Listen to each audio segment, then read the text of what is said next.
नाज़रीन किराम, AHI media YouTube channel पर आपका पुरतपाक खैर मकदम है।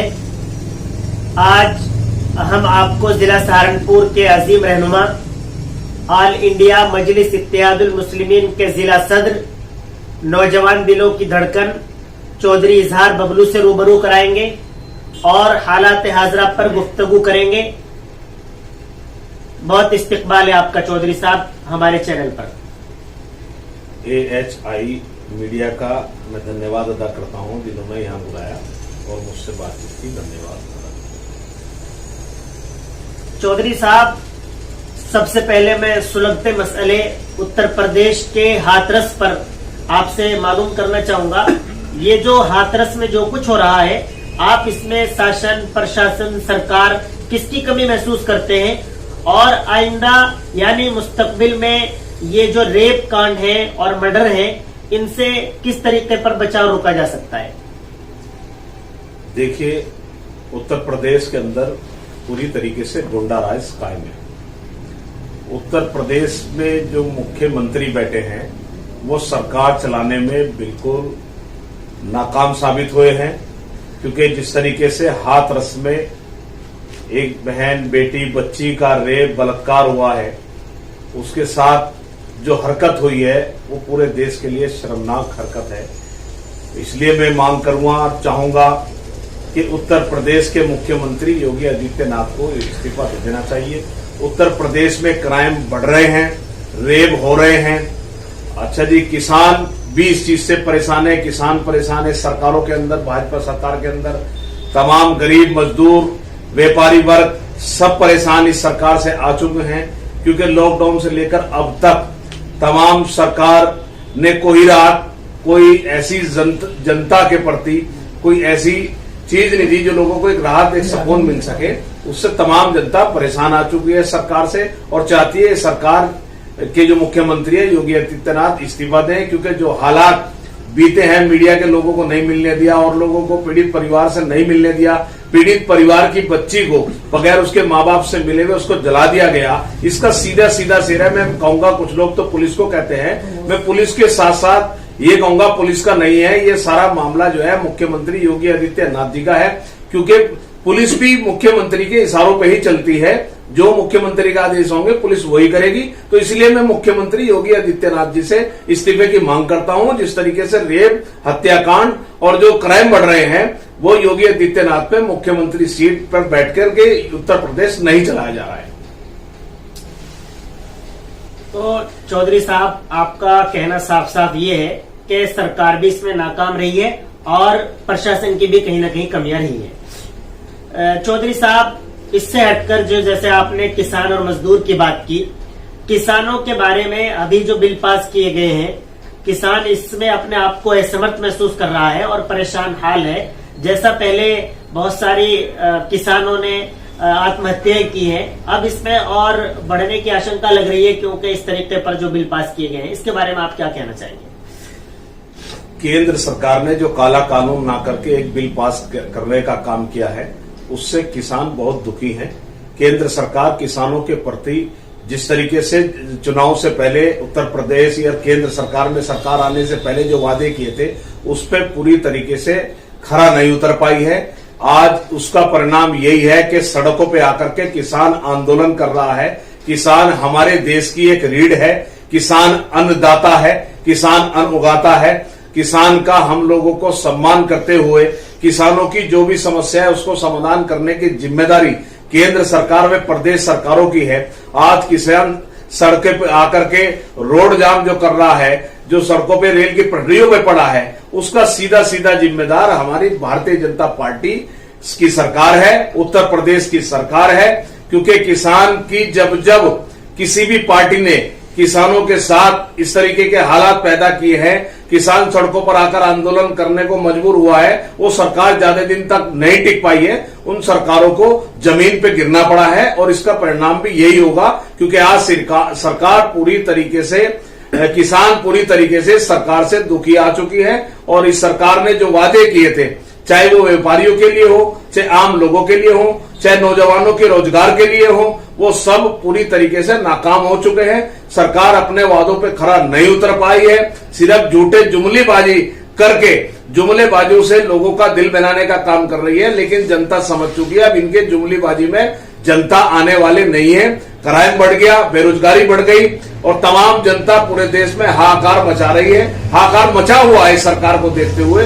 तो मैं तो यही कहूंगा कि भारतीय जनता पार्टी को जिन लोगों ने वोट दिया था और उम्मीद करी थी कि हम लोगों के लिए सरकार खरी उतरेगी, उन लोगों को समझ आनी चाहिए।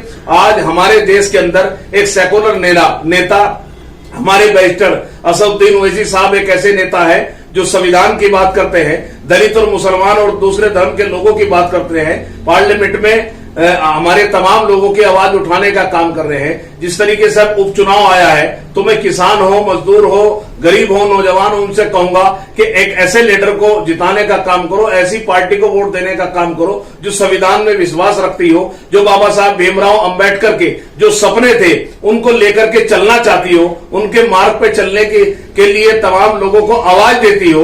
तो मैं यही कहूंगा जो बैरिस्टर असदुद्दीन ओवैसी साहब ऑल इंडिया मजलिस इत्तेहादुल मुस्लिमीन के प्रत्याशी उपचुनाव लड़ रहे हैं, ये चाहे बिहार में चुनाव हो रहा हो, उनको ज्यादा से ज्यादा तादाद में वोट देकर के एक सेकुलर नेता को और पार्टी को जिताने का काम करे, बैरिस्टर असदुद्दीन ओवैसी साहब के हाथों को मजबूत करने का काम करे।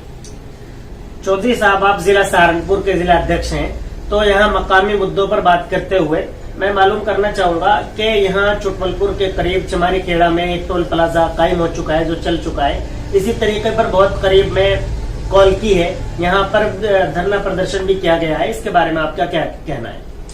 ऐसा है, देखिए जिन लोगों ने धरना दिया है बहुत सही दिया है, क्योंकि आसपास के जितने भी गांव देहात लोग रहते हैं इस टोल प्लाजा के, उनको आने जाना दिया जाना चाहिए। ये बहुत अच्छा फैसला लिया गया है। धरना जिन लोगों ने दिया है उन लोगों को मैं धन्यवाद अदा करता हूं। मैं भी यहाँ नहीं था, किसी मामलात में बिजी था, नहीं तो मैं होता, मैं पूरी टीम के साथ मैं भी धरने पर बैठता, क्योंकि जो अच्छा काम करता है वो किसी भी पार्टी का हो, एक सराहनीय काम है। उसका सराहनीय आदमियों का जो भी व्यक्ति हैं उनका पीठ थपथपानी चाहिए और उनको शाबाशी देनी चाहिए, जो भी किसी भी पार्टी से कोई भी अगर अच्छा काम करे, क्योंकि उन्होंने जनता के एक मुद्दों को, एक दर्द को उठाने का काम किया है। रात दिन अगर ये फैसला नहीं टोल प्लाजा को लेकर के लिया जाता तो रात दिन के झगड़े बवाल होते, वो बेहतर नहीं था। लेकिन उसके बाद भी ऑल इंडिया मजलिस इत्तेहादुल मुस्लिमीन के तरफ से मैं कहना चाहूंगा कि आसपास के 3 किलोमीटर के दायरे के लोगों को अगर इसमें आने जाने में परेशानी दिक्कत दी गई, ये कोई शिकायत आई टोल प्लाजा की तरफ से, ये टोल प्लाजा वालों की तरफ से गुंडागर्दी दिखाई गई, तो हम लोग भी ऑल इंडिया मजलिस इत्तेहादुल मुस्लिमीन के लोग ईंट का जवाब पत्थर से देने का काम करेंगे और जनता की आवाज मजबूती के साथ उठाने का काम करेंगे। टोल प्लाजा चलाए लेकिन आसपास के लोगों का ध्यान रखें, उनके साथ बदतमीजी नहीं हो, गुंडागर्दी नहीं होनी चाहिए। चौधरी साहब, जिला पंचायत चुनाव सर पर हैं और जिला सहारनपुर में क्या तैयारी है? प्रदेश में क्या हर सीट पर चुनाव लड़ेगी मजलिस? ऑल इंडिया मजलिस इत्तेहादुल मुस्लिमीन के जो हमारे प्रदेश अध्यक्ष है हाजी शौकत अली साहब, उत्तर प्रदेश के तमाम जिलाध्यक्षों को कह दिया गया है कि जिला पंचायत की तैयारी मजबूती के साथ करो। खासतौर से मैं अपने सहारनपुर जिले की बात करूंगा, जो हमारे प्रत्याशी है, हम लोग चयन करके उनको पूरी तैयारी करने के लिए कह दिया गया। वो अपने अपने जिला पंचायत वार्डों के अंदर लगे हुए हैं और तैयारी कर रहे हैं। इंशाअल्लाह रहमान सहारनपुर जिले से मजबूती के साथ जिला पंचायत चुनाव लड़ा जाएगा और अपने प्रत्याशियों के लिए जी जान से मजबूती के साथ ऑल इंडिया मजलिस इत्तेहादुल मुस्लिमीन के पदाधिकारी, एक एक कार्यकर्ता उनको जिताने के लिए अपनी पूरी ताकत लगा देंगे और इंशाअल्लाह जिताने की कोशिश करेंगे। चौधरी साहब, बुलंदशहर में उपचुनाव होना है, वहां पर और भी पार्टियों ने प्रत्याशी घोषित किए हैं। मजलिस इत्तेहादुल मुस्लिमीन ने भी दिलशाद अहमद साहब को प्रत्याशी बनाया है, तो उसके बारे में आपका क्या कहना है? दिलशाद अहमद साहब जो प्रत्याशी हमारे ऑल इंडिया मजलिस इत्तेहादुल मुस्लिमीन ने उतारा है, साफ सुथरी छवि के एक अच्छे व्यक्ति हैं और मैं उम्मीद करता हूं कि इंशाअल्लाह वहां की जनता ऑल इंडिया मजलिस इत्तेहादुल मुस्लिमीन के बैरिस्टर असदुद्दीन ओवैसी साहब को वोट देने का काम करेगी, क्योंकि अगर वहां दिलशाद अहमद को वोट पड़ेगा तो मैं समझता हूं कि वो सीधा सीधा वोट ऑल इंडिया मजलिस इत्तेहादुल मुस्लिमीन के बैरिस्टर असदुद्दीन ओवैसी साहब को वोट पड़ने का काम होगा। और वहां की जनता से मैं यह आह्वान करूंगा कि उन लोगों को चाहिए कि वो लोग उन बैरिस्टर असदुद्दीन ओवैसी साहब को वोट देने का काम करें जो पार्लियामेंट के अंदर जब काला कानून मुसलमानों के, दलितों के और तमाम लोगों के खिलाफ पास होता हो और उनकी आवाज मजबूती से उठाने का काम करते हो, चाहे वो 3 तलाक का मामला हो, चाहे बुरखे का मामला हो, चाहे CNRC का मामला हो, चाहे जो हमारे खिलाफ काला कानून ला करके बिल पास किया जा रहा था उसको बिल फाड़ने का काम बैरिस्टर असदुद्दीन ओवैसी साहब ने किया हो। हौसले वाले एक मजबूत नेता हैं और लीडर मजबूत, हिंदुस्तान के मजबूत लीडर बैरिस्टर असदुद्दीन ओवैसी साहब हैं, तो वो अगर वोट देंगे तो मैं तमाम जनता से अपील करता हूं वहां की कि वो दिलशाद अहमद को वोट दे रहे हैं, सीधा सीधा समझे कि बैरिस्टर असदुद्दीन ओवैसी साहब को वोट देने का काम कर रहे हैं। और मैं वहां की आवाम से ये भी कहूंगा, मेरे तमाम लोगों मेरी आवाज सुन रहे हो, आप सबसे मैं कहना चाहूंगा कि सब लोग मजबूती के साथ मजलिस को वोट देने का काम करो। जिस तरीके से बिहार के अंदर मजलिस को मजबूती के साथ लोग मजबूती के साथ जुड़ रहे हैं, चाहे वो यादव हो, मुस्लिम हो, ये दलित हो, जिस धर्म के भी लोग हो, तमाम लोग बैरिस्टर असदुद्दीन ओवैसी साहब की नीतियां और उनकी अपनी एक कामयाबी को देखते हुए उनको वोट देने का काम करें। मैं बुलंदशहर में भी चाहूंगा, बुलंदशहर की आवाम से आह्वान करूंगा कि वो तमाम लोग मजबूती के साथ बैरिस्टर असदुद्दीन ओवैसी साहब को वोट देने का काम करे, दिलशाद अहमद साहब को वोट देने का काम करे, अपना आपको, अपने बच्चों के मुस्तकबिल को मजबूत करने का काम करे। ये वक्त है, इसी वक्त में उन्हें दिखाना है कि हम लोग कितनी बैरिस्टर असदुद्दीन ओवैसी साहब से मोहब्बत करते हैं, इस मोहब्बत का इजहार करने का काम करें। चौधरी साहब, कहा जाता है कि बैरिस्टर असदुद्दीन ओवैसी सिर्फ मुसलमानों की राजनीति करते हैं, जो राजनीति के खिलाफ बात है, तो इसके बारे में आपका क्या कहना है? ये भी कहते हैं कि बीजेपी की बेटी में कोई कहता है वोट काटने के लिए आते हैं।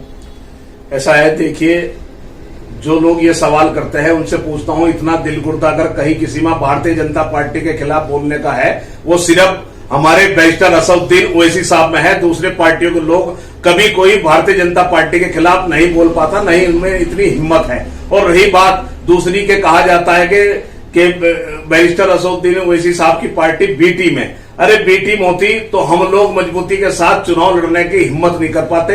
हम लोग जहां जहां भी हराया है, हम लोगों ने कई प्रत्याशी ऐसे हैं, कई जगह चुनाव है तो वहां भारतीय जनता पार्टी के लोगों को हराने का काम किया है। आप देख लीजिए, मुंबई के अंदर हमारे MP साहब इम्तियाज जलील साहब है, वहां गढ़ किसका है आप सब लोग जानते हो। मजबूती के साथ वहां से हमारे MP बने और कई जगह से हमारे विधायक बने, जहां से भी बने, तो वहां हम लोगों ने शिकस्त देने का काम भारतीय जनता पार्टी को किया है। और भारतीय जनता पार्टी को अगर कहीं कोई टक्कर दे सकती है तो मजबूती के साथ वो मजलिस दे सकती है, बैरिस्टर असदुद्दीन ओवैसी साहब दे सकते हैं, बाकी की और लोगों में इनमें दम नहीं है खुल के बात कहने का। वो संविधान में आस्था रखते हुए, संविधान की लड़ाई, संविधान को मानते हुए, बाबा साहब भीमराव अम्बेडकर के विचारों को मानते हुए मजबूती के साथ लड़ाई लड़ने का काम कर रहे हैं, वो सिर्फ बैरिस्टर असदुद्दीन ओवैसी साहब है, जिनके साथ दलित, मुस्लिम, यादव और तमाम समाज के लोग लड़ाई लड़ने का काम कर रहे हैं। बहुत शुक्रिया। ये थे आली जनाब चौधरी इजहार बबलू साहब, बहुत बेबाकी के साथ तमाम सामाईन को मजलिस इत्तेहादुल मुस्लिमीन बैरिस्टर असदुद्दीन ओवैसी की क़यादत और ओवैसी साहब के मुस्तकबिल के अंदर चुनाव के बारे में, मजलिस के कामयाबी के बारे में आपको बता रहे थे।